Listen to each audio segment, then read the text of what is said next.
بسم اللہ الرحمن الرحیم السلام علیکم ورحمۃ اللہ وبرکاتہ اللہم صلی علی محمد وعلی آل محمد کما صلیت علی ابراہیم وعلی آل ابراہیم انک حمید مجید اللہم بارک علی محمد وعلی آل محمد کما بارکت علی ابراہیم وعلی آل ابراہیم انک حمید مجید۔ بھائی دوستو بزرگوں، اللہ آپ لوگوں کو خوش رکھے، سلامت رکھے، حفظ و امان میں رکھے۔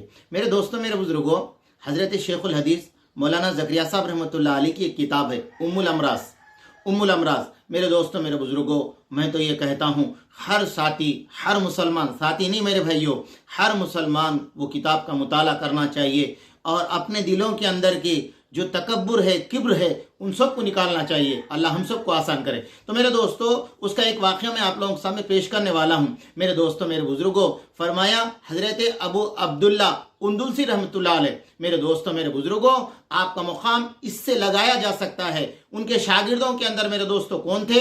حضرت جنید بغدادی، علامہ شبلی۔ میرے دوستو، بعض بزرگوں نے یہ فرمایا ہے کہ فرمایا آپ کے شاگرداں، فرمایا بعض نے کہا 12,000 تھے، بعض نے کہا 40,000 تھے، ہزاروں کی تعداد میرے دوستو شاگردوں کی۔ اب میرے دوستو، میرے بزرگوں، قافلہ حج کے لیے نکل رہا میرے دوستو، قافلے کے اندر حضرت جنید بغدادی، علامہ شبلی اور ان کے سر کے کئی اللہ والے میرے دوستو، میرے بزرگوں، فرمایا ان کے سفر میں ساتھ تھے۔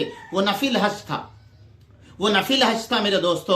جب قافلہ نکلنے کے بعد ایک گاؤں میں پہنچے میرے دوستو، جہاں پر بچیاں جو ہے نا پانی بھر رہے تھے، کچھ لڑکیاں۔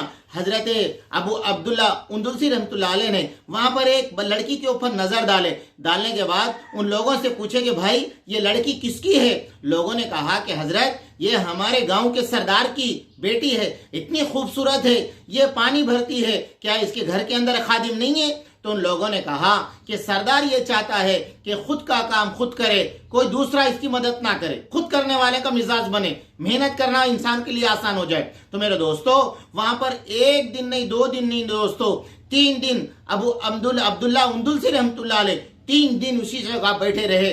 حضرت جنید بغدادی نے پوچھا، حضرت کیا ہو گیا، ہمیں یہاں پر 3 دن بیٹھ گئے، اب ہمیں سفر آگے نہیں کرنا ہے کیا؟ تو میرے دوستوں، میرے بزرگوں، حضرت ابو عبداللہ اندلسی رحمۃ اللہ نے فرمایا، ساتھیو مجھے میرے حال پر چھوڑ دو، تم یہاں سے چلے جاؤ، مجھے اس حال پہ چھوڑ دو، تم یہاں سے چلے جاؤ، میں تو اس لڑکی کے عشق میں گرفتار ہو گیا۔ تو میرے دوستوں، یہ الفاظ شاگردوں نے سنا تو میرے دوستوں کئی رونے کے ڈھاٹے لگ گئے، اتنا روئے، ہر ساتھی رونے کے لیے تیار تھا، شاگرد خوب رو رہے تھے۔ اب میرے دوستوں، میرے بزرگوں، وہ لوگ بہت سمجھائے استاد کو، مگر میرے دوستوں استاد تھے، استاد کو کتنا بات کر سکتے اپن۔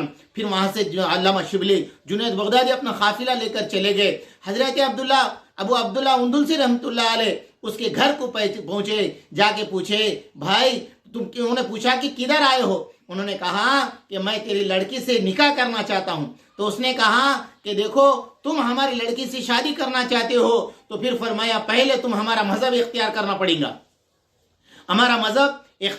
پڑے گا، پھر اس کے بعد میں تم ہمارے خدمت کرنا پڑے گا، ہمارے سور چرانا پڑے گا، پھر اس کے بعد میں میری بچی سے تمہاری شادی کروں گا۔ تو میرے دوستوں، میرے بزرگوں، ابو عبداللہ اندلسی رحمۃ اللہ علیہ وہ دونوں شرطوں کو منظور کر لیے۔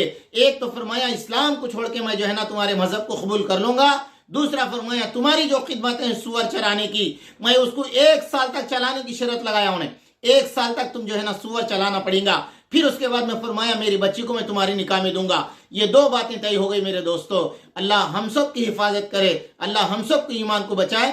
باقی حصہ انشاءاللہ میں کل بتاؤں گا۔